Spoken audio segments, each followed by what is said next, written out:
Messieurs, bonjour, merci de rester fidèle à votre magazine Kiosque. Bon début de semaine à tous. Alors l'actualité ce matin, c'est tout d'abord ces doutes émis par le monseigneur cardinal Fridolin Ambongo qui a émis les doutes. Il était face aux jeunes catholiques. Fridolin Ambongo, le cardinal, a indiqué, je cite, au niveau de la CENI, nous n'avons pas de preuve qu'il y aura bel et bien élection le 20 décembre et même si on aura, nous n'avons pas de certitude que ça va se dérouler dans les meilleures conditions de transparence, cela veut dire qu'il y a risque de désordre. Ce sont des propos du cardinal Fridolin Ambongo. La réaction de Peter Kazadi, vice-premier ministre de l'Intérieur, ne s'est pas fait attendre. Il dit que ça démontre qu'il n'y a pas de neutralité du côté de l'Église catholique dans cette sortie médiatique. Alors nous allons analyser les doutes du cardinal Ambongo et la réaction du côté gouvernement. Et puis nous ferons tout au long de ce magazine le bilan de la campagne électorale. Vous le savez, nous sommes à la deuxième semaine de la campagne électorale. Nos invités vont faire un bilan. Et puis, ces propos du Vital Caméré, le vice-premier ministre, ministre de l'économie. Il ne faut jamais sous-estimer l'adversaire. Il était face aux membres de son parti et ses propos font vraiment du buzz sur les réseaux sociaux. Tout le monde en parle. Nous allons analyser ces propos avec nos invités. Autre sujet d'actualité, c'est les sommets d'Arusha en Tanzanie. Le chef d'État de la sous-région a pris acte du non-renouvellement du mandat de la force régionale de l'EAC tel que demandé par la République démocratique du Congo. Nous allons en parler avec nos invités. Alors ils sont au nombre de 3 ce matin. Eric Zani sera face à Pascal Oonge et Thierry Moukelekele. Bonjour Eric. Bonjour Madame Gisèle, bonjour aux téléspectateurs. Merci de l'invitation, je crois que nous passerons de bons moments pour tant soit peu jeter de la lumière et pour permettre à nos populations de comprendre les enjeux et pour nous d'avancer dans la paix pour bâtir ce pays. Thierry Moukelekele, bon début de semaine. Merci Madame, merci à Eric ainsi qu'à Pascal et à tous ceux-là qui suivent CCTV. Nous pensons que notre partage a toujours été édifiant et aujourd'hui nous allons nous maintenir pour que ceux-là qui nous suivent viennent avec nous pour que la campagne, quoique les élections ont des doutes, aille dans la paix. Voilà. Pascal Oonge, bon début de semaine. Bon début de semaine, bon début de la deuxième semaine de campagne. Merci Gisèle pour l'invitation. Merci pour mes confrères qui sont en face de moi. Voilà, c'est un défi de chaque jour pour chacun de nous. Je crois que nous allons nous exercer comme de bons citoyens congolais pour que notre pays évolue normalement. À travers le débat, nous serons trop pédagogues pour permettre aux uns et aux autres de comprendre que la campagne n'est pas une occasion pour nous séparer, mais plutôt une fête pour réunir nos forces afin d'avoir des dirigeants qui nous conviennent pour la gestion du temps resté pour notre pays. Futur honorable, la campagne, ça va bon train? Bon, la campagne évolue. Et comme je vous ai dit, nous sommes à la deuxième semaine. Qui dit campagne, dit stratégie. Et on ne va pas en campagne de manière non structurée. Et donc, il faut peaufiner des stratégies en vue plutôt d'atteindre les objectifs. Et donc, à ce qui me concerne, c'est ce que je fais stratégiquement et dans les différentes communes où ma circonscription est déterminée. Et nous allons stratégiquement, tout en tenant compte du timing, parce que le temps qui nous reste maintenant, c'est 3 semaines. On sait que une semaine déjà passée, nous abordons la deuxième semaine. Depuis, nous l'avons abordé depuis hier, et nous savons dire à tel moment nous serons à tel niveau, à tel quartier, ainsi de suite, jusqu'à la fin de la campagne, afin d'atteindre l'objectif recherché. Alors si vous parlez en termes de bilan, comment est-ce que vous vous voyez cette campagne électorale, pas seulement du côté de la présidentielle, hein, mais au niveau des élections locales. Oui, parce que souvent lorsque nous parlons campagne, on ne voit qu'au niveau de la présidence, comme si d'autres institutions où les membres sont entendus ne battent pas campagne. Il y a aussi campagne pour les députés, campagne pour le reste, ainsi de suite. Et c'est là où je veux profiter un peu, dire aux gens, pour le cas du président de la République. Il est président de la République jusqu'à la passation du pouvoir. Mais en même temps, il est candidat.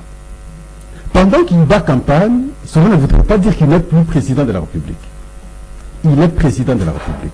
Voilà pourquoi il y a un déplacement à ce jour jusqu'à Dubaï pour des raisons d'État en tant que président de la République. La question fondamentale, c'est laquelle? Lorsqu'on parle de l'environnement, la République démocratique du Congo, avec le Brésil aujourd'hui, soutiennent le monde. Mais vous allez vous rendre compte que du fait que souvent nous sommes absents, ce qui reviendrait maintenant au bassin du Congo, les Congolais n'en bénéficient pas. Mais pour le Brésil en bénéficie beaucoup d'argent. Et le chef de l'État a estimé qu'il faut que je sois présent parce que c'est une réunion des chefs d'État en même temps. Parce que si j'envoie un délégué, le délégué n'aura pas droit au vote si le vote aura lieu du fait que c'est le président qui élise. Voilà pourquoi il faut que moi-même je sois là, s'il y a un vote, que je vote pour que le pays se retrouve. D'autres ont spéculé, ont dit, bon, il est malade, il est allé se soigner. Non, il n'est pas malade, il est parti pour 2-3 jours. Et cela a été déjà préalablement indiqué dans le calendrier de sa campagne. Il avait été indiqué qu'il va commencer le lancement à Kinshasa. Après Kinshasa, il ira au Congo central. Après le Congo central, il ira au Maniema. De Maniema, il ira au Grand Équateur. Du Grand Équateur, il va se retrouver ailleurs pour quelques jours. Et c'est ce qui a été respecté. Il est allé à Dubaï pour 2-3 jours. Il va revenir pour continuer sa campagne. Que les gens ne spéculent pas autrement. Oui, il y a eu des spéculations, des commentaires de partout. On dit que pourquoi il n'était pas allé en Tanzanie, mais à Dubaï. Non. Ils sont prêts. Il y a une conférence essentielle pour l'intérêt du pays. Très important. Et voilà pourquoi il a estimé qu'il faut être là comme chef de l'État, parce que beaucoup d'autres chefs d'État seront là, alors il doit être là également pour les intérêts du pays. Merci Pascal. Éric Izami. Les bilans par rapport à la semaine qui vient de passer, campagne électorale, comment est-ce que vous jugez cela? Non, il faut dire ici que les compétitions vont avoir lieu. Nous le disions quand nous avions commencé depuis le début, il y avait beaucoup de doutes et chemin faisant, moi je vous ai fait savoir, chemin faisant, il y aura bel et bien des élections. Même jusque-là, nous parlons, vous avez évoqué les propos du cardinal. Je disais que même si ces élections-là ne sont pas le meilleur du monde, parce qu'il n'a jamais eu aussi, même aux États-Unis, il y a des contestations, mais il y aura quand même des élections. Et des élections que nous souhaitons être crédibles, libres, démocratiques et transparentes dans la paix. Mais parlons justement des acteurs. Je suis en train d'observer que la première semaine pouvait peut-être être timide au début, mais là, je crois que petit à petit, ça commence à monter. Pourquoi est-ce que même l'aîné a évoqué le fait que généralement les gens ont les yeux rivés vers la présidentielle? Parce que justement dans notre conception de la société, nous ne voulons pas avoir un État acéphale où on manquerait la tête. Chez nous, le papa, c'est à celui-là qu'on revient le devoir de donner des solutions. Et jusque-là, le chef de l'État est perçu comme étant lui, le père de la nation. Et ce n'est pas faux. C'est lui le chef de l'État. Le Dieu a même évoqué la disposition. C'est l'article 70 de la Constitution qui dit qu'il est chef de l'État et puis jusqu'à ce qu'il y aura cassation. Alors là, je suis en train d'observer que c'est vrai, chemin faisant, il y a eu des problèmes. Mais aussi, il faut noter que la CENI, malgré le fait qu'elle est venue pour être installée 28 mois après, dans un retard de 2 ans et quelques mois, mais quand même le travail a été fait, même si tout n'a pas été parfait. Et là, moi je suis en train d'observer que nous irons vraiment aux élections. Par rapport au déplacement du chef de l'État, ce n'est pas faux, hein, le vieux a dit vrai, c'est-à-dire qu'il y a des charges d'État. Il y a des charges d'État et moi je crois qu'il a bien fait que d'aller là-bas se représenter pour que la voix du Congo soit entendue. Il y a 3 bassins majoritairement. Il faut qu'il soit là lui-même. Le bassin d'Amazonie avec le Brésil et les autres, le bassin du Congo et le bassin d'Indonésie. Et le trio fait que nous devons plaider notre cause pour que, par exemple, le dossier de crédit carbone nous soit aussi quand même profitable, parce que c'est nous qui aidons l'humanité à avoir l'oxygène par notre forêt et tout ce que vous connaissez. Donc moi je crois que c'était des bonnes lois pour que le chef d'État y aille. Mais au pays, je ne voudrais pas que les acteurs à divers échelons, politiques même sociaux, ne puissent pas développer un langage qui pourrait casser la République. Je respecte éminemment le cardinal. Ce n'est pas... Nous allons en parler. Vous avez évoqué? Oui, nous allons en parler. Je l'ai annoncé dans les titres. Okay. Thierry Moukeleke, de votre bilan également, la bataille s'annonce rude avec les députés. On voit déjà des affiches en très posées. Donc, c'est terrible. Oui, la bataille s'annonce rude. Néanmoins, nous tombons toujours dans la question de la communication. Il y a crise communicationnelle dans le chef de plusieurs acteurs. Moi, je vais évoquer la question du candidat à la présidentielle, candidat à sa propre succession. Peu importe qu'il s'en aille, parce qu'il a une équipe de campagne qui fonctionne. Mais il faudrait que les communicants connaissent quelles sont les matières à envoyer pendant le déplacement de leur candidat. Parce que il se déplace en tant que président de la République, mais en campagne, il est candidat. Alors, par rapport à ça, la communication sur terrain. Je vous donne un exemple qui s'est passé à l'INES. Un candidat au Katanga, un candidat de l'Union sacrée, sur la voie publique, en train d'encenser son candidat. Des enfants sont en train de jouer, ils ont commencé à huer sur lui. Bon, lui, il va attaquer le père de ses enfants qui était à côté. Et ils en ont fait une brutalité et ils se sont blessés. La police est intervenue, on a interrompu la campagne, on les a amenés au poste de police. Quand vous suivez le jeu question-réponse, vous comprenez que le candidat ne connaît pas sa valeur pendant cette période-là et quel était le mobile de la communication qu'il pouvait utiliser pour amadouer ses enfants qui n'ont rien à voir avec la campagne et ne pas s'intéresser à leur père qui était spectateur pendant ce moment. Ça dit que la question de la communication est très nécessaire. Dans la campagne, les injures, vous ne devez pas vous énerver. Dans la campagne, vous pouvez même recevoir des projectiles. Donc, il y a des techniques et stratégies qui peuvent vous permettre, dans un endroit hostile, vous y pénétrez, vous négociez et vous avancez. C'est ce que nous déplorons présentement. Vous avez encore la deuxième situation, toujours dans le Haut-Katanga, à Kasumbalesa. Une question des deux partis politiques. L'un des partis va s'attaquer chez le chef de terre. Maintenant, le chef de terre prend une réaction très brutale, si violente que cette réaction va toucher une communauté vivante sur place. Mais tout le monde ne constate pas que c'était une question politique pendant la période de campagne qui n'a rien à voir avec la chefferie. Donc, la question de la communication, elle est très importante pendant cette campagne. Et l'image du président, là je reviens à Pascal, l'image du président est toujours touchée en tant que président. Parce que Pascal, quand il revient de chez lui, il constate que tous les projets qu'il avait à Kinshasa, il arrive sur place, ces gens tournent en bourrique les gens de Kinshasa. Mais maintenant, lui, Pascal, il communique bien pour Kinshasa. Mais si nous prenons le même Pascal, il descend là où il a vu qu'on n'a pas bien fait. Quelle sera la stratégie communicationnelle pour convaincre ces gens afin de redonner encore une image au candidat qui est à sa propre succession. Donc je chute en disant que tout le monde doit veiller sur une bonne communication. La campagne, c'est la période de la fête. Et le 20 décembre, s'il y aura élection, c'est le jour de la grande fête. Donc on doit se séparer, chacun va dans son coin, à l'église, dans un bar, on fête et on attend les résultats. Merci. Voilà, j'ajoute un petit élément, parce que ce qu'il évoque là, c'est trop pertinent. Je parle de mon expérience. J'ai été dans plusieurs cabinets politiques. Vous y arrivez et aussitôt on vous considère comme simple journaliste. Donc votre travail, c'est relayer ce que le chef a fait pour aller donner les chaînes. C'est ça le travail. Je veux dire, mais finalement, les gens ne comprennent rien de la communication. C'est fondamental. Cette question, je la déplore depuis que la campagne a commencé.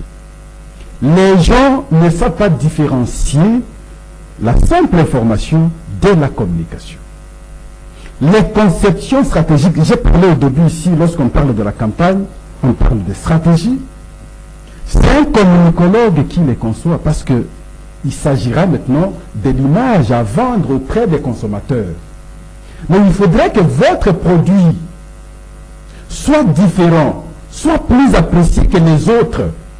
Mais vous allez vendre votre produit comment pour que il gagne les âmes, les autres, personnes peut-être qui ne les connaissaient pas avant. C'est là la difficulté. Et vous allez voir aujourd'hui, les campagnes, les candidats vont, je prends le cas, parce qu'il a évoqué du président de la République. Je me suis toujours posé la question si on a sélectionné qui en fait. Et parfois, parce que Pascal est conseiller, Pascal est ministre, il prend sa petite soeur qui à peine commence à faire les réseaux sociaux. C'est un journaliste qu'on a mis à l'équipe pour accompagner le chef. Mais de cette manière, vous n'aurez pas une bonne image. Est-il à mesure lorsqu'il y rentre, il est ici, le chef rentre, venir sur un plateau de télévision, expliquer la situation normalement pour faire consommer cela auprès du public. Proposer de bonnes orientations, de bons actes que le chef peut poser lorsqu'il est en face du public. C'est une difficulté que nous connaissons. Oui, il faut une bonne sélection, mais malheureusement, les choses se font de manière, je ne sais pas comment je peux expliquer, on prend n'importe qui pour accompagner les candidats. Voilà, vous avez évoqué la question de la communication. Il y a aussi une communication du VPM de l'économie, Vital Caméré, devant les membres de son parti. Hein.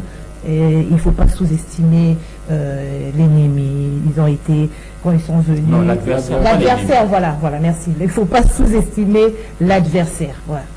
Comment est-ce que vous avez perçu cela? Parce qu'on a vu beaucoup de commentaires. Non, hein, nous avons une difficulté chez nous. Des analyses pertinentes sur des questions essentielles. Zéro. Quand le chef, quelque part, il dit « je vais transformer le Congo en Allemagne », et on pense que nous allons devenir un jour l'Allemagne. Et les gens en font un débat, ils ne comprennent pas qu'il s'agit d'un style. On appelle quoi métaphore. C'est une métaphore. C'est la métaphore. Mais cela ne voudrait pas dire que nous allons devenir l'Allemagne demain. Eric Isaac. C'est là la difficulté. Ce que Kamere a dit, moi je pense qu'il a raison. Mais nous allons en campagne. Si on n'irait pas en campagne, on resterait. On va en campagne parce qu'il y a d'autres concurrents. Il ne faut pas minimiser. Mais vous ne pouvez pas les minimiser. Il faut les considérer. Vous devez battre les campagnes parce que vous devez vendre votre image d'abord auprès des consommateurs, également face à votre adversaire. Pour qu'ils comprennent que l'autre est là, son image est plus soignée que la mienne. Lui aussi fournit l'effort de son niveau. Ce que Vital Caméré a dit, c'est encouragé parce que à un certain moment, on a l'impression comme si les gens croient que tout est déjà fait. Tout n'est pas fait. Il faut travailler, il faut aller en compétition, il faut bien vendre votre produit, n'est-ce pas, pour que vous puissiez gagner. Mais si vous devez croiser les bras, croire qu'on a déjà gagné. Non. Et n'interprétons pas autrement l'expression de Vital Caméré. C'est une expression sage, n'est-ce pas, qui prend conscience de l'enjeu, parce qu'il s'agit de l'élection, il s'agit d'une compétition. Dans une compétition, on ne néglige pas l'adversaire. Même si l'équipe est faible, vous devez vous armer normalement. Nous avons toujours eu des surprises dans le foot. RDC, grande équipe, grande nation de compétition, on va avec un certain comportement face au Soudan, mais le Soudan nous a gagné. Voyez-vous? Donc il faut s'organiser normalement, il faut aller en compétition avec détermination pour gagner. Eric Izami, il a pris l'exemple de 2018. Hein. Comment vous avez perçu ces propos de Vital Caméré? Il ne faut pas sous-estimer l'adversaire. Il ne dit pas faux, Vital Caméré, du haut de son âge et surtout du haut de son expérience. Il voit ce qui se passe dans nos différents pays ici africains. Lorsqu'il y avait organisation des élections au niveau du Kenya, par exemple, tous, au départ de Uhuru Kenyatta, tous envoyaient venir Raila Odinga. En tout cas, très peu de gens avaient vu venir William Ruto. Il était sorti d'où? Parce qu'il était préparé et puis après il avait gagné les élections. Très récemment, Georges Weah venait de s'incliner, alors que c'était lui qui était aux affaires, et puis on a organisé les élections, il les a perdues. C'est-à-dire que Vital Kamerhe revient juste pour demander aux uns aux autres de tenir compte de celui qui passe pour être la minorité. Lui, il a quand même eu à gérer à gauche et à droite. C'est comme ça que j'ai dit, du haut de son expérience, il dit non, non, ne minimisons pas. Plutôt, faisons un effort pour pouvoir davantage vendre notre candidat de manière à ce que nous puissions remplir. Parce que la population a tellement de demandes, tellement d'attentes. Et si cette population voit que ces attentes ne sont toujours pas assouvies, attention, ça peut être aussi difficile. Et je suis de ceux qui pensent que lorsqu'on est dans une nation comme la nôtre, où il y a multipolarité, la manière de réfléchir, le pouvoir n'est pas la même quand on est au nord, au sud, ou à l'est ou à l'ouest, il faudrait faire attention parce que la compétition est telle qu'il faudrait tout faire pour pouvoir faire accepter aux autres ce qu'a été le parcours dans les 5 dernières années. Et ce n'est pas facile parce que les attentes étaient nombreuses et restent nombreuses. Et je crois que ce qu'il dit là, c'est juste pour tirer la sonnette d'alarme, ne négligeons pas. Vous ne savez toujours pas ce que prépare l'autre adversaire par rapport au terrain. Le terrain exige beaucoup. Vous avez vu ce qui s'est passé au Congo central, même ici à Kinshasa, même dans l'Équateur, même ailleurs. Vous voyez un peu ce qui se passe. Donc je crois que lui, il est prudent, il dit, il ne faut pas négliger. Et c'est qu'on voit des foules partout, hein. Chaque candidat, partout il va, c'est toujours, il draine toujours des foules. Mais justement, les Congolais, c'est pas parce qu'ils viennent tous qu'ils vont aussi avoir le même comportement devant l'urne.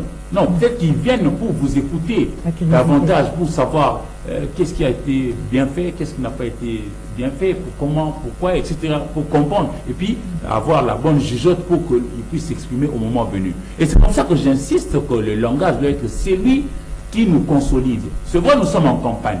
C'est vrai, nous sommes en train de vouloir faire la compétition. Les États-Unis sont puissants, mais ce n'est pas pour autant qu'ils ont arrêté de s'entraîner. Ils s'entraînent toujours. Pareil, il ne faut pas un peu comme a dit l'aîné là, puisqu'on a le pouvoir, eh bien, on reste le bras croisé parce que c'est lui déjà donné. Non, attention, encore faut-il multiplier des stratégies, des bonnes stratégies pour pouvoir contraindre les autres à pouvoir toujours adhérer dans ce que vous voulez faire. Parce que sinon, ça sera terrible. Le Congolais développe aussi quelque part une autre manière de voir. Alors Thierry Moukelekele, vous avez la même lecture ou est-ce que c'est une façon pour Kamerhe d'armer s'y trouve de l'union sacrée ou c'est la peur? Non, Kamerhe ne peut pas avoir peur. Kamerhe, on les appelle, c'est le genre d'animal politique. Donc quand il ouvre sa bouche, c'est qu'il dit, il sait pourquoi il le dit. Mais moi, maintenant, en tant que communicateur social, je vais interpréter. Kamerhe veut dire à l'union sacrée que, attention, nous qui sommes connus avant, nous risquons de connaître l'échec. Ceux de nous qui sont à peine arrivés à l'union sacrée peuvent faire quelque chose. C'est comme ça que moi je comprends. C'est-à-dire que moi, je vais encourager Pascal. Je vais l'encourager dans ce qu'il est en train de faire. Il a de la chance de passer.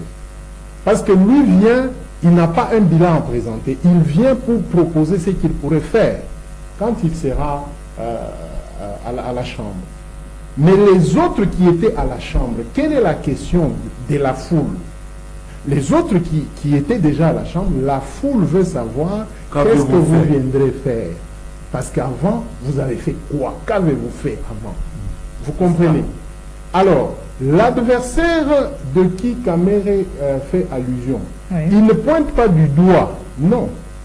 Le vrai adversaire, moi, selon moi, c'est l'union sacrée, qui a créé une propre adversité par rapport à elle-même. Comment ça?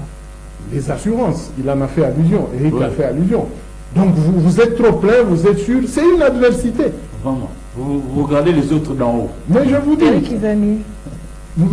Gisèle, la question est de savoir, bon, le journaliste là, il a postulé, oui, il y a le Belakabat. C'est ce que les gens disent. Donc, peu importe qu'il soit de l'union sacrée ou de l'opposition, il y a le Belakabat. Mais l'autre journaliste là qui était avant, à l'Obelabat, qu'est-ce qu'il en a fait? Vous comprenez? Ça dit que quand vous ne savez pas communiquer et que vous n'avez pas une bonne stratégie, n'espérez pas que parce que vous appartenez à une plateforme où Kamere vous précise que Kabila avait l'armée, il avait l'ANER, il avait des MIAP, il avait mais nous avons vu ce qui s'est passé.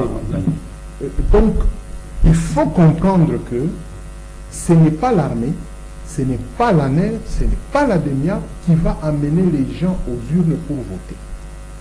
Il a évoqué la question des masses. Nous l'avions dit avec Pascal, la différence entre un mouvement de masse et une masse en mouvement. Actuellement, ce sont des mouvements de masse. Nous sommes à une semaine après. Dans cette semaine, nous verrons qui vont compacter des masses. C'est ce qui constituera la base électorale qu'on doit amener le 20 pour que ces gens-là soient constitués en votant. Parce que le jour du vote, il y a ceux-là qui vont faire des bêtises. Au lieu d'écrire seulement tel numéro, lui, il écrit ce numéro-là 2 fois. Au lieu peut-être de cocher une fois, lui, il coche ici, il barre l'autre. Et on annule. On annule. Donc, tout ça, il faut pendant la campagne que eux préparent que non. Si vous allez pointer Pascal, vous pointez seulement Pascal, c'est tout. N'effacez pas Thierry. Pas des ratures. Pas des ratures. Sinon, ça sera un bulletin nul. Non, c'est ce qu'ils doivent donner. Mais les autres, qu'est-ce qu'ils font? Ceux qui ont commis Kuna, Otien, Oyabiso, Oyabango, barrez! Mais vous faites perdre les voix à votre candidat. Oui, c'est ça. Alors, pendant cette période de campagne, l'alerte que Kamere a sonnée dans son camp, ça doit refléter. Il y a toujours les membres de l'Union sacrée. Il y a une autre vidéo qui a fuité. Un monsieur qui est de Mwenga. Il s'adresse au ministre des Infrastructures. Mwenga, sur Kivu. Sur Kivu. Mais, monsieur le ministre des Infrastructures, qu'est-ce que vous nous avez fait? Voilà notre candidat qui vient de chez nous. Il a fait la route. La route est si mauvaise, il a dit que je vous arrangerai cette route. Maintenant, nous, qu'est-ce que nous irons proposer là-bas? Vous comprenez? Mais les autres ont voulu se charger sur lui. Non. Il vous a donné une information qui peut vous aider à changer de stratégie. Parce que, madame, vous êtes candidat et vous avez le gouvernement. Vous agissez des deux côtés. Vous pouvez agir ou interagir. Prenons le cas encore exprès. Moïse Katumbi demande la libération du petit musicien, la libération de Kabound, la libération de Salomon et des autres. Il demande à qui? Au gouvernement. Moïse, pendant sa campagne, il s'adresse au gouvernement de libérer ceux-là que lui a considérés des prisonniers politiques. Mais est-ce que les communicateurs de l'entourage ne peuvent-ils pas saisir cette occasion pour poser des actes? Les actes de grâce présidentielle, ce sont des actes de haute portée politique. Pendant ce temps-là, on ne contrôle pas que le droit a dit ceci. On ne contrôle pas aussi l'infraction. Oh, madame, il faut libérer madame, la grâce c'est quoi? Ouais. Monsieur, comment il s'appelle? Monsieur François Hollande a libéré une femme qui venait de tuer son mari et qu'elle avait écopé de 10 ans. Pendant la campagne. Non, même pas pendant la campagne. Comme le peuple avait réagi par rapport à cette femme-là, le président a gracié, mais n'a pas annulé. Et la famille de Dormalan? Madame. Sa voix n'a pas d'importance? Non, madame, nous sommes en politique. Vous savez, moi j'ai vécu dans la prison. Quelle est la stratégie quand il y a une émeute dans la prison?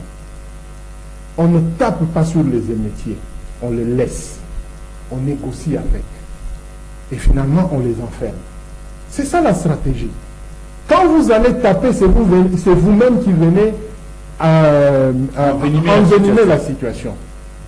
Donc, pendant cette période, le président, dans ces 30 quelques jours qui lui restent, il a la signature des graciers des gens et de voir sur qui on peut faire des, comment on appelle, main levée des dossiers ou quoi. C'est lui le président. C'est lui. Merci. Et puis, il faut dire que par rapport à cet aspect des choses, il y avait l'autorité de la chose jugeant en France. On avait eu un jugement, à la fin il y a eu une sentence finale, et puis après, on a incarcéré la dame, elle était en prison. Puis chez nous, tous les cas évoqués n'ont pas, in fine, connu des sentences de la justice. Non, Salomon n'a pas encore tranché. Tout à fait. Je sache. On a demandé la libération de notre confrère, Stani Boujakira. Force à toi de là où tu es, frère.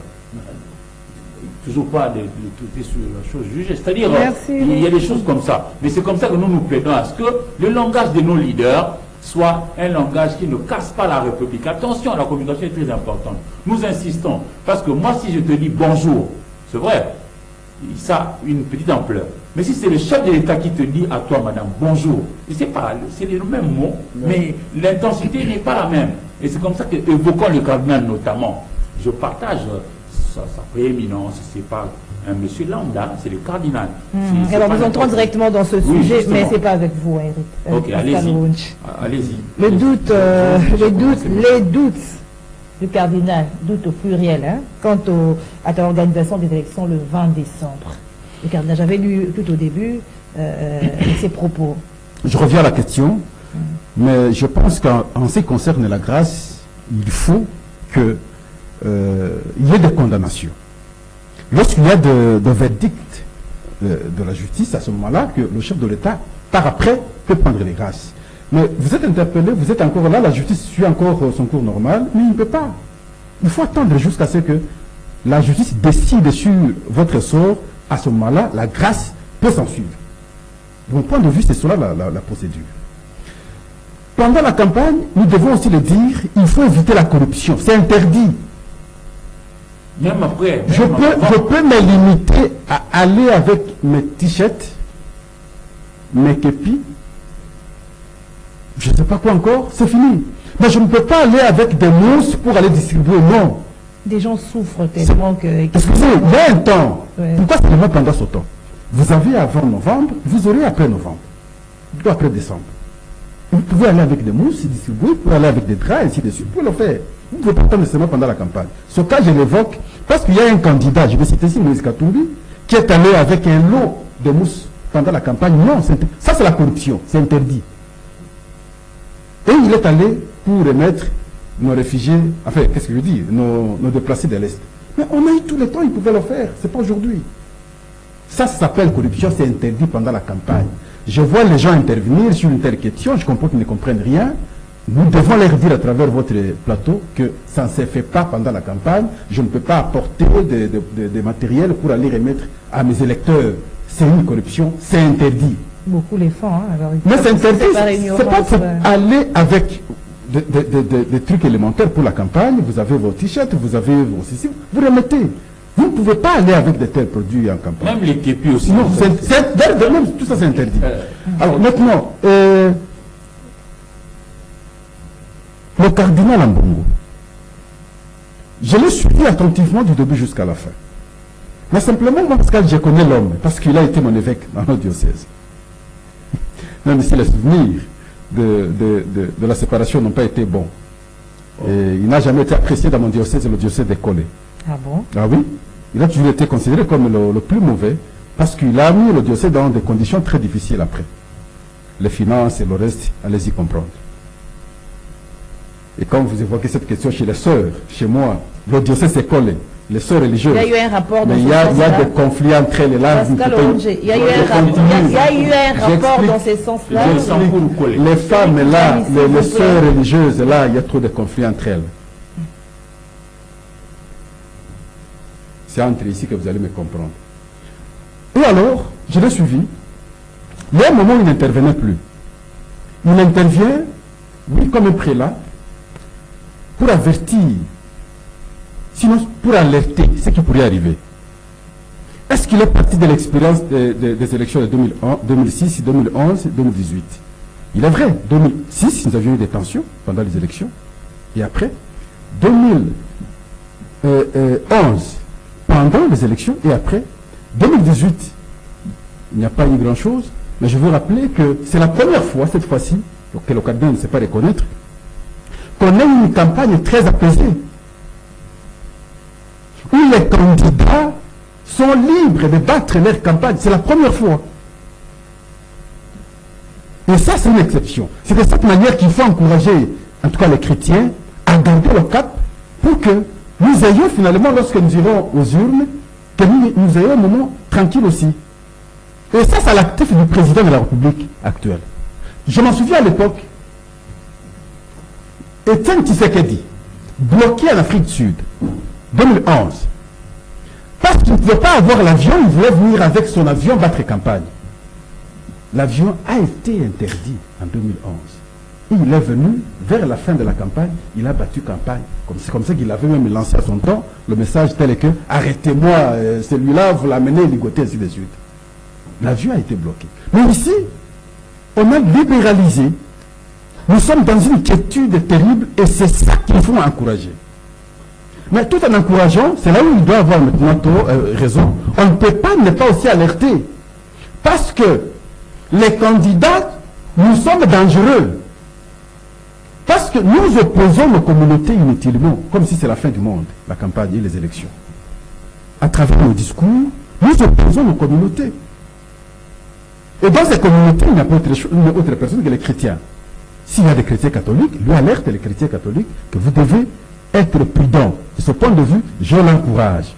Mais qu'on ne fasse pas la promotion, qu'on ne fasse pas la promotion, n'est-ce pas, des troubles au pays. Il ne peut pas à ce jour, Eric l'a dit au début, continuer à faire croire aux gens qu'il n'y aura pas élection. Il y a un collègue candidat qui m'a appelé hier, excusez, non, je crois qu'il n'y aura pas élection. Comme le cardinal a dit là, je ne pense pas qu'il y aura élection, moi je ne bats plus campagne. Mais il a découragé beaucoup de gens. Alors il fallait qu'il les dise comment, qu'il ait dit qu'il a... Nous sommes en campagne, quand même vous êtes chrétiens, nous sommes en campagne, n'est-ce pas? Demain c'est les élections, vous allez vous préparer à aller aux élections, poser les actes selon votre conscience.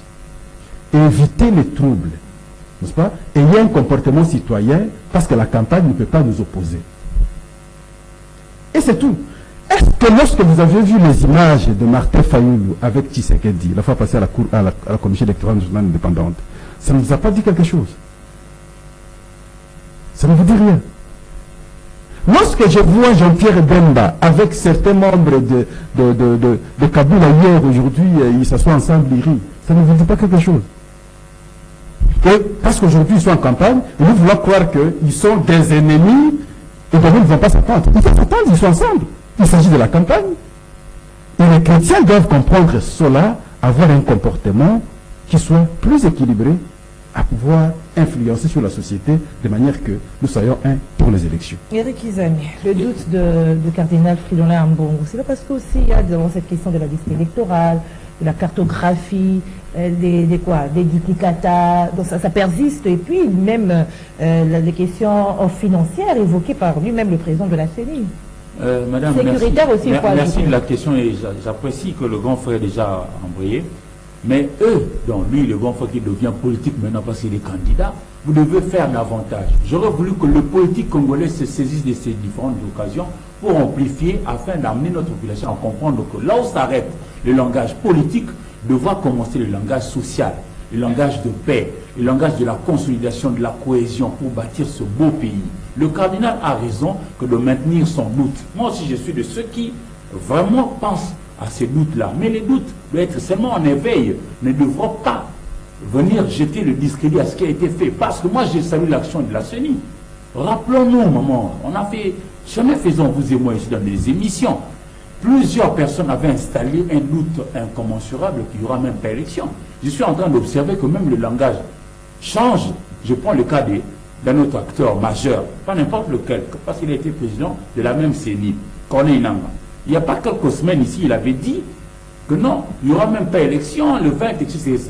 Mais je constate qu'il y a quelques 2 jours ici, il vient de dire, la Grande Orientale, je vous invite à pouvoir voter tel monsieur. Quelle contradiction. Voilà, lui qui disait qu'il n'y aura pas élection, et lui qui dit maintenant, votez tel monsieur. On va voter par rapport à quoi? On va voter parce qu'il y aura élection. Chez nous, malheureusement, et je déplore ça, la qualité, de manière ambiante, de notre manière de communiquer pose problème. La qualité des acteurs, facilement on se diabolise, facilement on se rentre dedans. Je disais tantôt que là où s'arrête le langage politique, devra s'installer le langage social. C'est comme ça que je dis, le cardinal a raison que de demander aux uns aux autres d'être dans le doute pour pousser la CENI à nous produire de bonnes élections, mais en même temps nous devons reconnaître ce qui a été fait par la même CENI de Denis Kadima, parce qu'on ne créera pas une autre population pour venir faire par exemple des cartes, etc. C'est cela. Parce qu'en réalité, vous, dans votre question, vous évoquez aussi l'argent, le financement. Pour moi, les élections, c'est l'expression même du fonctionnement d'un État. Quand on a besoin d'argent, ce n'est pas la CENI. Ce n'est pas la CENI. Souvenez-vous de tout ce qu'il y a eu comme guerre entre lui et le gouvernement, et principalement le ministère de Finances. Ça relève du devoir du gouvernement que de financer. Et moi, plusieurs fois, j'ai tendu mon micro, notamment au ministre porte-parole du gouvernement. Il nous a rassuré, chemin faisant, qu'ils vont payer et ils vont financer. Alors, nous attendons, nous, de vivre de bonnes élections financées par le Trésor public de la République démocratique du Congo. Nous devons saluer ce qui est bien fait pour le maintenir. Nous devons peut-être, par moments, relever ce qui est mal fait pour l'améliorer et chemin faisant avancer. Vous évoquez l'histoire de listes et tout ça. Nous devons suivre la loi. Parce que la CENI, elle ne peut que faire que ce qu'a prévu la loi. La CENI ne peut pas être en dehors du cadre légal. Par exemple, on devrait avoir l'affichage des électeurs dans les antennes. Nous devons, nous, aussi journalistes, permettre qu'il y ait une sorte de pédagogie. C'est-à-dire dans les centres, c'est-à-dire centre, je prends ici de la Lukunga, les centres se trouvent au niveau de la commune de Lingwala. Ça prend la commune de Barumbu, Gombe, Kinshasa, Lingwala, Kintambo, Galema. Ceux-là doivent aller 3 mois avant au niveau de celle-ci de la Gombe qui est au niveau de la commune de Lingwala pour avoir leur carte si celle-ci n'est plus lisible. Mais la loi dit 15 jours avant le jour du scrutin, c'est alors qu'il y aura la publication ou l'affichage de liste des électeurs au niveau des centres, là où nous irons voter. C'est dans les centres qu'on trouve les bureaux. Si à nous, on laisse aussi d'expliquer ça à la population. Et le 15 jours, ça veut dire, puisque nous allons voter le 20, 15 jours, ça veut dire le 5. Et la CENI a pris l'engagement de faire tout ça. Mais on diabolise ici la CENI inutilement. Pour moi, la population congolaise est déjà suffisamment mature pour décider à qui donner. Il faut dire que ce n'est pas la première fois qu'on affiche 15 jours avant les élections. Il faut savoir rappeler ça. 2011, c'était 15 jours avant les élections qu'on avait affiché. C'est la loi. 2018 ici, c'était 15 jours également avant les élections. C'est la loi. Même si on évoque certaines dispositions, j'ai vu, il y a certaines dispositions également dans la loi électorale qui parlent de 30 jours, évidemment. Mais l'expérience nous démontre que généralement, on affiche 15 jours avant les élections. Merci Pascal. Alors, et c'est la loi qui détermine ça. Et vous, acteurs politiques, vous devez aussi avoir le langage cohérent. Non pas seulement venir faire le populisme, qui nie la loi. C'est cela. Moi, je salue ce qui a été fait et j'invite notre population à aller dans la paix pour choisir les différents dirigeants. Et puis, ça va aller. Voilà, les doutes du cardinal Ambongo, Thierry Mukelekele, on a vu du coup la réaction du gouvernement et beaucoup s'interrogent comment à chaque fois qu'on attaque la CENI, le gouvernement réagit. Pourtant la CENI est censée être neutre. Principalement, le gouvernement devait rassurer, pas réagir de la manière dont on réagit. C'est Peter Kazadi, j'ai vu ça avec ça. Oui, le gouvernement devait rassurer seulement que d'attaquer les propos du cardinal. Le cardinal est un leader spirituel. Il a de l'ascendance sur toute personne. Que cette personne ne soit même pas de sa confession. C'est en communication, c'est parmi les leaders qui sont classés au top. Et puis, il y a les leaders politiques, leaders d'opinion, on s'en suit. Maintenant, quand un leader spirituel parle, il faut comprendre dans quel contexte. L'alerte qu'il a prononcée devait interpeller, comme l'a dit Eric, la classe politique. Parce que le risque d'un danger est toujours permanent. Pourquoi? Les politiciens jouent souvent à des jeux, si vous n'êtes pas attentif, vous risquez de tourner en bourrique. Pourquoi moi, Mukelekele, je continue à dire qu'il n'y aura pas élection? C'est par rapport au comportement des politiciens. Même si Denis Kadima ne le dit pas clairement, mais le comportement des politiciens jusqu'aujourd'hui, pendant la campagne, ne change pas.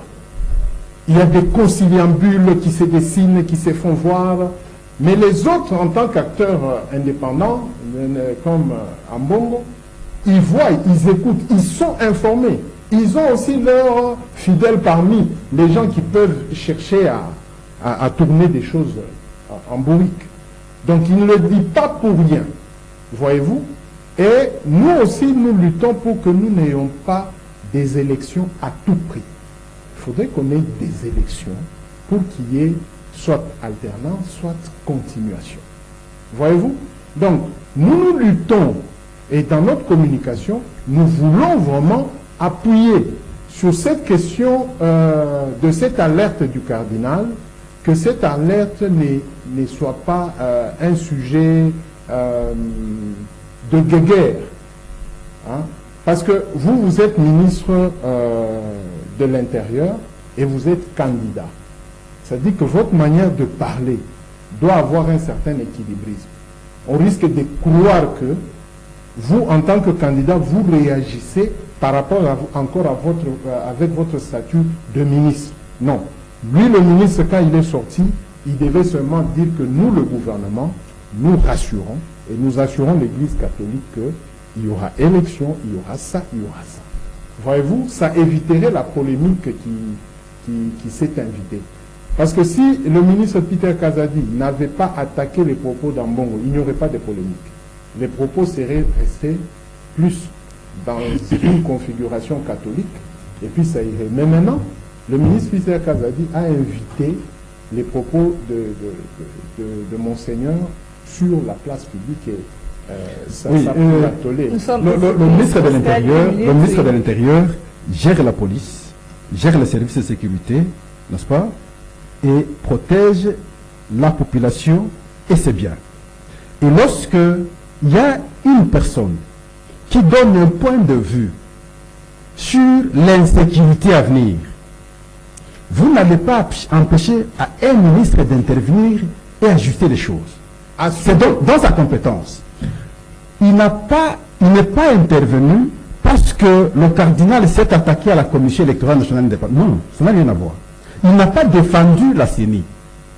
Il a défendu son secteur parce que dans les propos du cardinal, il envisage, il craint que on puisse avoir des troubles demain. Et voilà pourquoi lui prend parole en tant que patron qui sécurise les gens à pouvoir dire au cardinal stop avec de telles alertes à ce stade pour faire peur aux gens, pour préparer en tout cas les mauvais esprits à s'attaquer pendant ou après les élections. Et c'était normal que le ministre de l'Intérieur, cette fois-là, dans sa qualité de ministre de l'Intérieur, intervienne. Même s'il est candidat. Mais la loi, malheureusement, c'est que nous n'avions pas connu en 2011. On est venu toucher à la loi. L'article 10. Le ministre, les membres du gouvernement restent en fonction jusqu'à la tenue des élections. Malheureusement, les mandataires actifs quittent ou démissionnent, déposent leur démission, ils vont en campagne. Jusqu'à la personne n'a déposé. Hein. Jusqu'ici, je n'ai vu aucun mandataire actif déposer sa démission. Non, mais il faut gratter, il ne faut pas dire que vous n'avez vu personne. Oui, mais au moins, on n'a pas encore vu ça. Non, publiquement, non. Et les gens confondent les mandataires passifs. Moi, je ne voudrais pas me prononcer. Les mandataires passifs, les mandataires passifs, eux, donc, restent comme mandataires. Merci Pascal, merci Kiosque est fini. Merci Eric Izami, oui déjà. On n'a pas récupéré merci Thierry Moukelekele, merci Pascal Oonje, merci à vous fidèles téléspectateurs, auditeurs de Kiosque, merci à Moro Njambe, Christian Banjolo, merci à Odilo, Alain Kabongo, merci au coach Doudou Monsiri, l'homme de Mongafoula, madame, messieurs. Je vous retrouve demain à la même heure. Au revoir.